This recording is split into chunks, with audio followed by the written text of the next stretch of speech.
Eu realmente acho que se você está aprendendo a escrever código, talvez essa habilidade específica de escrever código seja totalmente desnecessária em 2030. Nesse vídeo eu quero falar um pouco mais sobre por que eu acredito que isso vai acontecer, né? O que você deve fazer se você está estudando programação agora? O que você deve fazer se você está estudando automação, se você quer trabalhar com automação, quer vender automações? E o que eu acho que ainda vai ser válido em 2030 e por que eu acho que você não deve entrar em pânico, mas ao mesmo tempo não deve tomar decisões erradas que talvez você gastaria anos aí que vão ser totalmente jogados no lixo mais pra frente. Claro que eu não sou dono da verdade, não vou chegar aqui e falar pra você que eu sei tudo, consigo prever o futuro, eu não sou Deus, não consigo prever o futuro, mas eu acredito que alguns padrões de coisas que estão acontecendo me levam a crer que isso se tornará realidade. E eu sei que muitas pessoas aqui no meu canal, principalmente, porque esse canal foi desde a concepção um canal de programação, eu fiz até uma pesquisa recentemente e eu descobri que mais de 70% das pessoas que assistem esse canal nem usam IA. Então, assim, eu fiquei abismado com isso. Mas enfim, vamos lá, né? As três questões que eu quero falar. Por que acho que isso irá acontecer? O que ainda vale a pena estudar? O que não vale a pena estudar? Mercado de automação em 2030, como que eu acho que isso vai ser aqui, né? Como que será isso em 2030?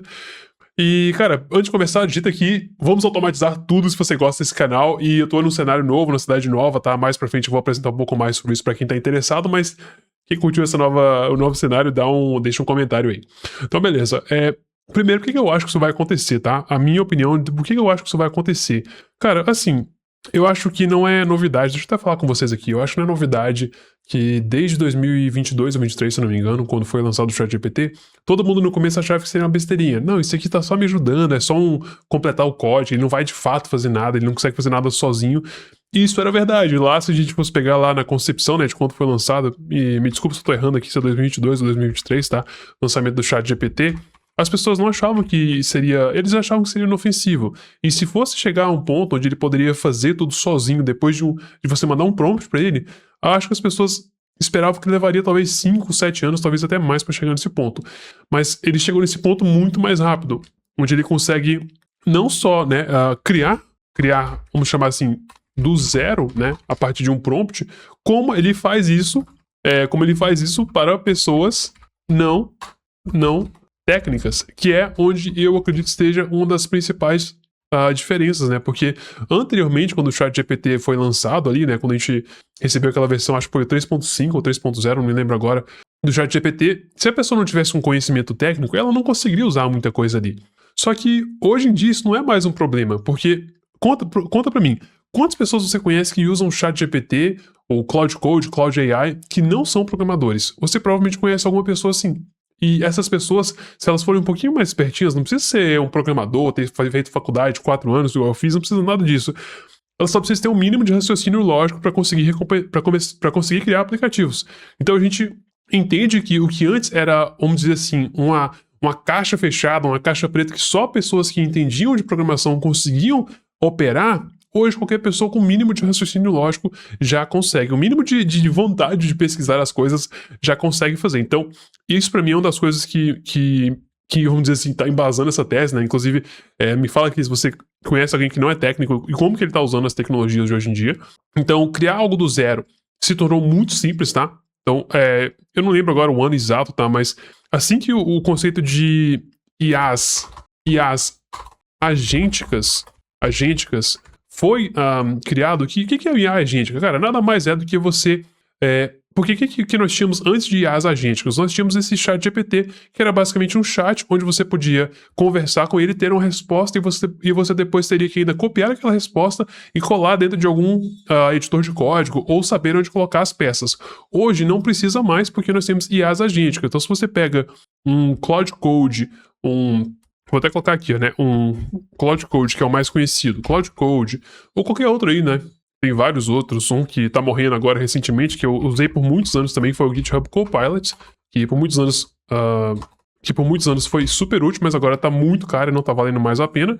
Esses aqui, né? Esses e vários outros, você consegue literalmente só mandar uma pergunta, uma frase, basicamente, e ela consegue fazer toda a criação do zero, né? Então ela cria tanto os arquivos quanto as pastas. Então, Agora, pessoas não técnicas conseguem usar IAs agênticas para fazer criações de aplicativos completos, o que nos leva agora, né, de tudo isso aqui leva o quê? Leva à criação de apps completos, o que antes não era possível, porque você tinha que saber onde encaixar as peças. Então, como eu já consigo criar aplicativos completos, eu não preciso mais ficar escrevendo código.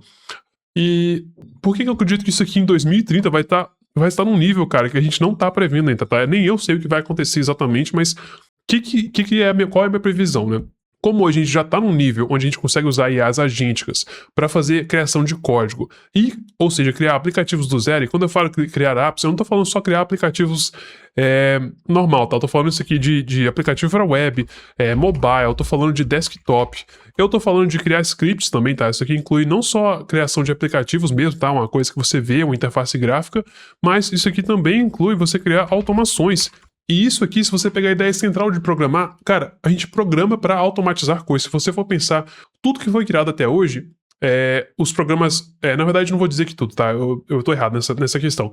Os programas que são criados para poder ajudar a nossa vida, eles tendem a serem criados para poder automatizar algum processo, para guardar a informação mais fácil, para organizar a informação mais fácil, para fazer cálculos mais fáceis, para fazer cálculo de forma mais fácil. Claro que tem o uso da programação para coisas que não tem nada a ver com produtividade, como, por exemplo, código para usar para criar funcionalidades dentro de um jogo.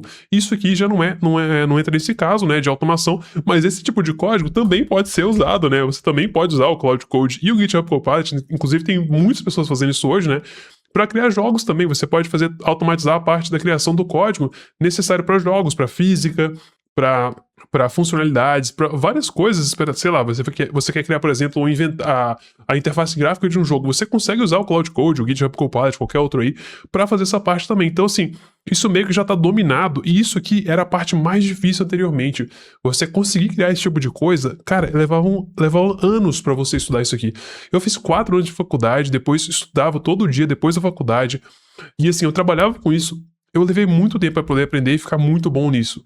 Só que hoje a pessoa pode meio que pular todo esse passo, né? Todo esse processo aqui, ela vai, tipo, literalmente pular todo o processo e ir direto para a parte onde ela gera uma solução. Então, o que acontece, né? O que vai acontecer em 2030? Eu acredito que a gente... Bom, deixa eu terminar isso aqui, né? Eu acredito que a gente vai acontecer... O que vai acontecer? Os fundamentos, tá? Os fundamentos serão importantes, mas estarão sempre a forma de soletrar isso aqui, estarão templatizados. O que seria esse templatizados, né? Deixa eu tentar explicar isso aqui.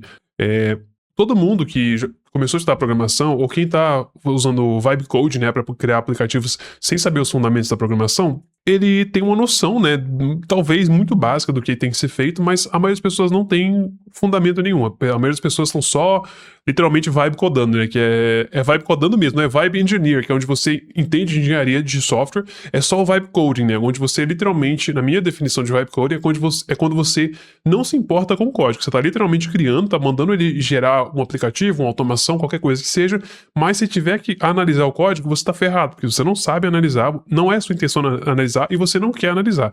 Esse, para mim, é a definição de vibe coding. Então, para essas pessoas, elas não sabem os fundamentos, tá? Elas não se importam com os fundamentos, às vezes não é nem que elas não querem, é só que elas não é nem porque elas não acham que é importante, é só porque elas não querem mesmo aprender, tá? Mas, o que acontece? Pessoas que querem ter algo de maior qualidade, precisam aprender os fundamentos, tá? Isso aqui é até para te ajudar no raciocínio lógico, tá? Mas esses fundamentos hoje requer que você estude, tá? Você tem que estudar os fundamentos. Então, arquitetura de software, conceitos básicos, tipo variáveis, fluxos, controle de fluxo, coleções, banco de dados, APIs, essas questões, elas ainda são muito técnicas para a maioria das pessoas. E as pessoas que querem estudar, elas vão ter que gastar um tempo, talvez aí 1 mês, 2 meses, 3 meses para estudar esses conceitos fundamentais. Só que era a minha visão que em 2030, tá? Em 2030, isso vai estar templatizado, tá? O que seria templatizado? Eu acredito que a gente vai ter modelos prontos, tá? Modelos prontos, que aí você vai poder meio que escolher. É tipo quando você vai criar um personagem no jogo, você vai escolher a classe. É tipo isso. Então você vai ter modelos prontos, tá? Por exemplo, vai ter um modelo escalável. O que é o modelo escalável? Um aplicativo que você está criando que irá rodar para, por exemplo, sei lá, a expectativa é que tenha de mais de 1.000 usuários, por exemplo, tá? Mais de 1.000 ou teria uma faixa, por exemplo, de 1.000 a 10.000 usuários, tá? Vamos dizer que você tem uma expectativa de 1.000 a 10.000 usuários. Então isso será um template. Você vai ter outro template que é o template SaaS, que é o que todo mundo quer fazer hoje, né? Template SaaS. Então o template SaaS será um outro template. Template SaaS, a diferença é que o template você pode vender para várias pessoas, tá? Você pode vender para várias empresas e só trocar o login, a pessoa usa o mesmo aplicativo só trocando o login. Você vai ter o modelo, por exemplo, software para poucos usuários. Por falta de pensar no nome melhor agora, eu vou deixar dessa forma. Então, talvez seria algo assim, né? Se fosse ordenar isso aqui, talvez seria algo como isso aqui. Bom, enfim, eu teria que organizar isso aqui melhor, mas para não perder muito tempo, nós teríamos modelos, eu acredito, na verdade, né, de modelos prontos. Então, eu acredito que a gente vai ter modelos prontos e as pessoas vão poder, na hora de criar o software, se você usa o Claude ou qualquer outra IA hoje, em alguns momentos eles fazem perguntas. Você quer que seja dessa forma ou daquela forma? E aí, ao invés de fazer essas perguntas mais técnicas, ele talvez chegue num ponto onde ele só escolha qual é o template, qual é o público final, quantas pessoas, né? Mais ou menos assim, esse software vai ser usado por quantas pessoas? De 1 a 5 usuários? De 10 a 100? De 100 a 1.000? De 1.000 a 10.000? De mais 10.000? De milhões de usuários? E aí você vai... a própria IA vai conseguir gerar esse código sem que você tenha que escrever código. Então, assim, eu sei que o vídeo deve estar bem longo já, né? Mas eu acredito que isso é o futuro, tá? Esse é o futuro que nós estamos caminhando para ele. Não muito lentamente, a gente tá indo muito rápido, na verdade, tá? E isso nos leva a pensar nessas outras questões, né? O que ainda vale a pena estudar se você, por exemplo, está estudando programação, ou se você não quer estudar programação, se você é uma pessoa não técnica, mas quer criar aplicações, quer criar automações para você trabalhar com o mercado de automação, que é o meu foco aqui, sempre foi o meu foco aqui no canal, né? Então, assim, o que eu acredito que ainda vale a pena estudar? Isso aqui, para mim, é um alvo que está frequentemente se movendo na minha visão, tá? Não é uma coisa que eu posso dizer que você vai estudar isso agora, e se você ver esse vídeo daqui a um ano, ele vai estar válido. Eu posso dizer agora, se você estivesse me perguntando essa pergunta agora, né? O que eu diria? Na minha opinião, o que vale a pena estudar, tá? O que ainda vale a pena estudar se você quer entrar no mercado de programação. Cara, complicado. Primeiro eu diria que é complicado, mas as entrevistas de emprego, elas ainda não atualizaram. Então, infelizmente ou felizmente, né, eu diria mais infelizmente do que felizmente, você ainda vai ter que estudar os fundamentos, tá? Ainda vai ter que estudar os fundamentos de programação e vai ter que ficar bom em uma linguagem de programação específica, tá? Se eu fosse especificar aqui, os fundamentos são, claro, você vai ter que escolher uma linguagem de programação, tá? Linguagem de programação. E aí vai depender do mercado onde você quer entrar. Eu sempre recomendo, se você está começando, Python, porque inclusive é a linguagem onde você tem mais código treinado das IAs, então se você consegue dominar o fundamento por trás da linguagem, fica muito mais fácil, tá? E aí depois de você dominar essa linguagem de programação, na verdade, dominar essa linguagem de programação quer dizer, né, que você entenderá os fundamentos dela. E os fundamentos da maioria das linguagens são os seguintes, né? Variáveis, fluxo de controle, né? Fluxo de controle, que são os if, else da vida, tá? Os laços de repetição, as coleções, funções e classes, tá? Eu diria que pelo menos esses, e idealmente todos esses aqui, tá? Então, esses são os fundamentos, né? Eu acabei percebendo isso aqui depois que eu estava editando o vídeo, mas uma coisa que você também tem que aprender são quais bibliotecas ou funcionalidades usar. Isso aqui não tem substituto, tá? Você terá que ou pesquisar ou estar dentro de uma comunidade, algum lugar que te ensine exatamente quais são as melhores ferramentas que estão sendo usadas no mercado no momento. Então, por exemplo, se você tem que fazer uma automação e você não sabe qual é a melhor biblioteca, o que vai acontecer? Você vai ficar atirando no escuro até acertar uma.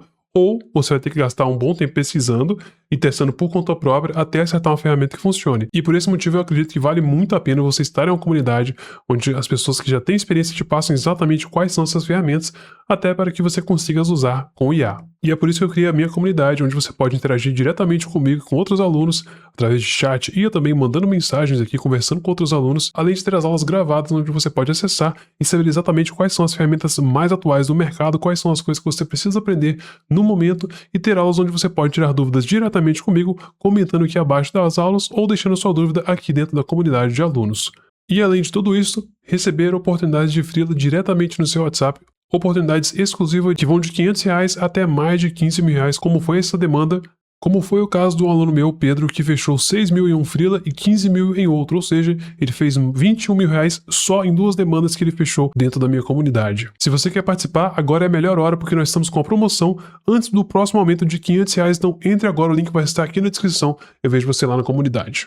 Além dos fundamentos, eu diria que isso aqui vale para você, até para você que não quer virar programador, tá? Não quer se tornar um programador, seria você entender os conceitos, como que eu posso chamar isso aqui?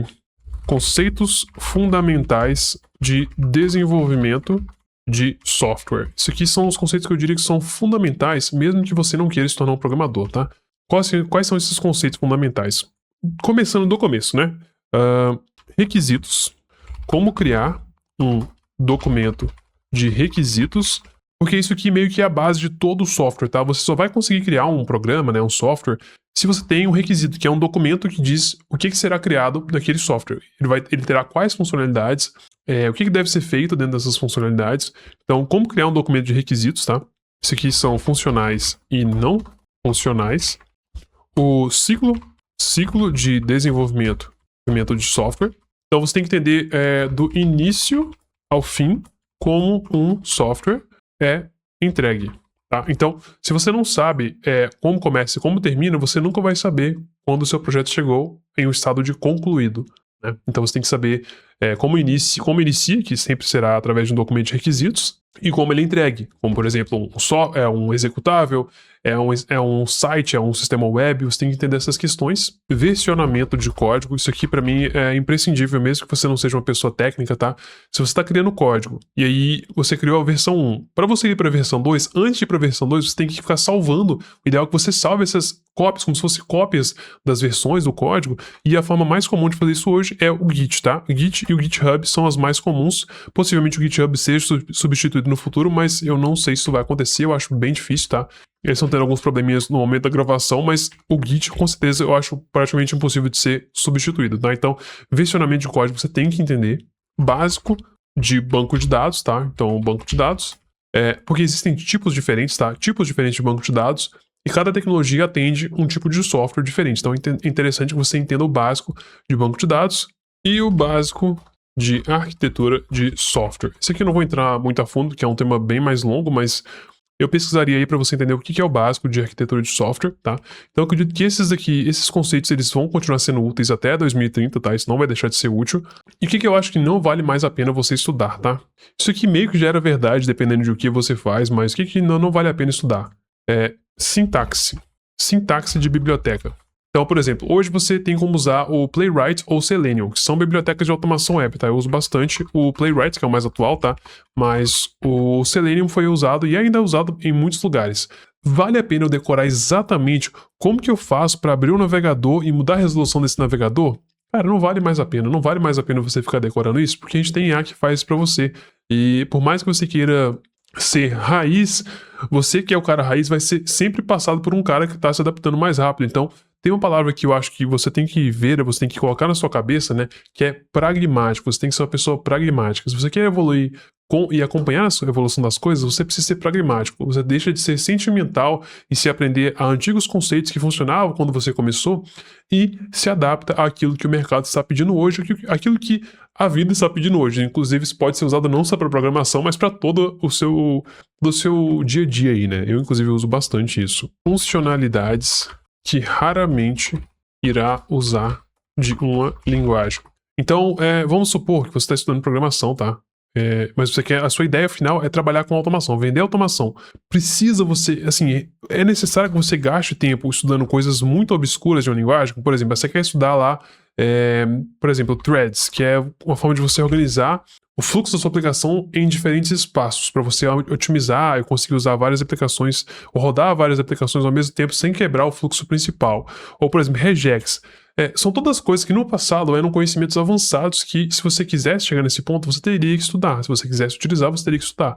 Hoje, eu já acho que não vale mais a pena você ficar decorando sintaxe, porque no final isso aqui é sintaxe, tá? Regex ou threads. Mas ainda é importante, caso você queira usar, entender o conceito de como isso funciona. Eu não estou falando de você decorar como que você importa uma classe de threads e depois usa threads dentro de Python. É você literalmente entrar no ChatGPT, no Claude e perguntar: o que são threads, como elas funcionam, e essa é a situação da minha aplicação. Seria interessante usar? Em qual situação seria interessante? Por que seria? Por que não seria? E por esse motivo eu recomendo que você apenas entenda o conceito por trás e use quando necessário. E quando eu falo usar, eu estou falando de você pedir, né, para algum IA criar o código para você. E agora o mercado de automação em 2030, tá?